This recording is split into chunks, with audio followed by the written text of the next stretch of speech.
The restaurant was too beautiful for what was about to happen. Soft lighting glowed across polished wood tables, candles flickered in crystal holders, and quiet piano music set the mood. Lila sat stiffly, her palms damp with nerves as she waited for the man she'd been told she was meeting. She thought it was an ordinary blind date, arranged by some coworkers who insisted she get out more. She didn't know that those same coworkers, cruel in their quiet laughter, had set her up as part of a heartless joke. They whispered behind her back, snickering that no man would ever stay more than 10 minutes with her, the awkward girl who stuttered when she was nervous, who still wore department store clothes while others flaunted brands.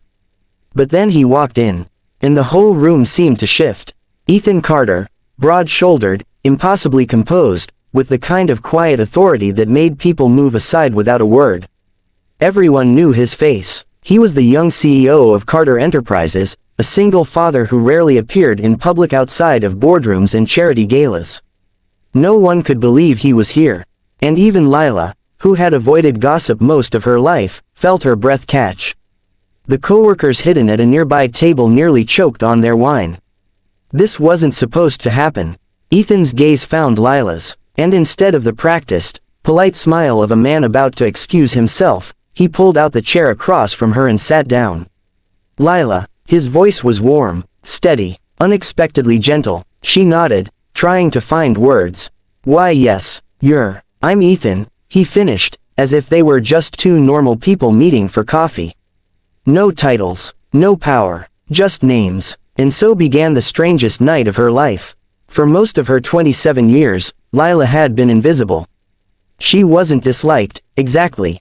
Just overlooked. The girl who handled late reports at the small marketing firm, the one who never turned down extra tasks, who sat quietly at office lunches. Her coworkers, led by one sharp-tongued woman named Marissa, decided to play a cruel prank. "We'll set her up," Marissa whispered one afternoon. "She's so desperate, she'll agree to anything. Watch, she'll be sitting there all night, humiliated." Lila had overheard the laughter, though she pretended she didn't. It stung, but part of her thought maybe this time would be different. Maybe they really had found someone for her. Hope was a stubborn thing, even for someone used to disappointment. So she had put on her nicest dress, navy blue, a little out of style, but clean and pressed, and told herself it was worth the risk. She never expected Ethan Carter to walk through the door. The first half hour was painfully awkward. Lila stumbled over her words, dropping her fork once and nearly knocking over her water glass. But instead of laughing, Ethan leaned forward, steadying her hand. "Relax," he said softly. "I'm not here to judge you." Something in his tone disarmed her. Slowly, she began to talk. She told him about her work, her love of sketching when she couldn't sleep, her habit of volunteering at the community library. She expected him to grow bored. Instead, he listened intently, asking questions that proved he was actually paying attention. And then, when he spoke of his daughter, 7-year-old Sophie, who loved building forts and painting seashells, Lila's eyes lit up. She told him about the craft projects she ran for children at the library, and for the first time, Ethan smiled in a way that softened his whole face. Their conversation flowed, and somewhere in that cozy restaurant, the cruel intentions of the prank dissolved into something neither of them had planned, a real connection. At the table across the room, Marissa and her friends grew restless. This wasn't funny anymore. Instead of being abandoned, Lila was laughing with Ethan Carter.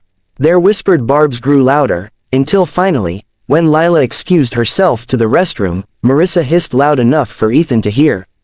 "She actually thinks this is real. Poor thing doesn't know she was set up as a joke." Silence fell around the table.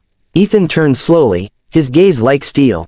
"A joke." His voice was low, but it carried. The women froze. No one had ever seen the famous CEO like this, controlled anger simmering beneath the surface. When Lila returned, cheeks pink from embarrassment she couldn't name, Ethan stood. To her shock, he didn't just pull out her chair, he went down on one knee. The entire restaurant gasped. "Lila," he said clearly, his eyes locking on hers. "I don't believe in coincidences. I believe I was meant to meet you tonight. You have something rare, kindness the world doesn't deserve. I can't let anyone treat that like a game. So let me be perfectly clear. I want everyone in this room to know, I choose you. It wasn't a formal proposal with a ring. It was something deeper, a declaration. He was putting his reputation, his name, on the line to defend her. The laughter at the other table died instantly. The women shrank back, pale and silent. And for the first time in her life, Lila felt seen.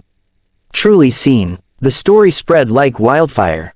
By morning, blogs and tabloids carried the headline, "Single Dad CEO Defends Humiliated Woman on Blind Date." Some called it staged, others romanticized it. Lila, overwhelmed, simply wanted to disappear. She wasn't used to attention, and suddenly she was at the center of it. Ethan, however, refused to let her hide. He showed up at the library with his daughter, who immediately took to Lila as if they'd known each other forever. Sophie proudly held Lila's hand, declaring, "Can she come to my art show?" As if it were already decided. For Lila, it was both terrifying and heartwarming. She had never imagined being part of someone's world like this. But their story wasn't a fairy tale without shadows.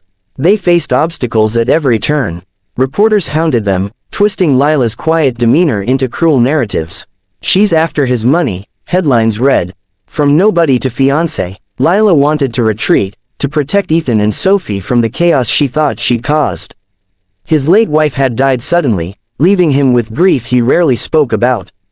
Some of his family believed he was moving on too quickly, that no one could replace Sophie's mother. Lila felt the weight of those expectations, fearing she would never measure up.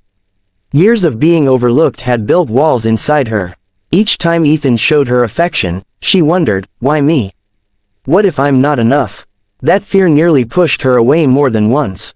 Finding strength. The turning point came one evening when Lila overheard Sophie crying.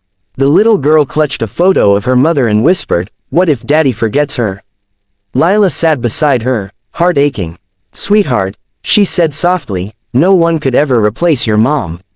She'll always be part of your heart. I don't want to take that away. I'd love to be someone who helps you smile again." Sophie looked at her through tearful eyes and nodded. From that moment, their bond was unshakable. Ethan, too, realized something. It wasn't about finding someone who fit the perfect image. It was about finding someone who saw him not as a CEO, but as a man, a father, a human being trying his best. Lila gave him that without asking for anything in return. Together, they learned to face the world with quiet strength. Months later, Ethan invited Lila back to the same restaurant where they first met. The candlelight flickered just as before, but this time there were no cruel whispers, no hidden laughter. Sophie, dressed in a little blue dress, handed Lila a seashell painted with tiny hearts. "Daddy says you're part of our family now," she said proudly. And then Ethan got down on one knee again, this time with a ring. "Lila," he said, his voice steady but filled with emotion, "you were never a joke. You were my answer. Will you marry me?" Tears blurred her vision as she whispered, "Yes." The restaurant erupted in applause, not staged, not mocking, but genuine joy. Their story became one of resilience, of love found in the unlikeliest place, born out of cruelty but transformed into something beautiful. Lila learned that being overlooked never meant she was unworthy. That kindness, though often taken for granted, was powerful enough to change lives. Ethan proved that strength wasn't in titles or wealth, but in protecting the ones who mattered, in choosing love even when the world doubted. And Sophie reminded them both that healing comes not from forgetting the past, but from letting love expand the heart enough to carry both sorrow and joy. As Lila stood hand in hand with Ethan and Sophie, she realized the truth: sometimes life sets you up in ways you never expect. Sometimes the cruelest jokes become the beginning of the most beautiful story.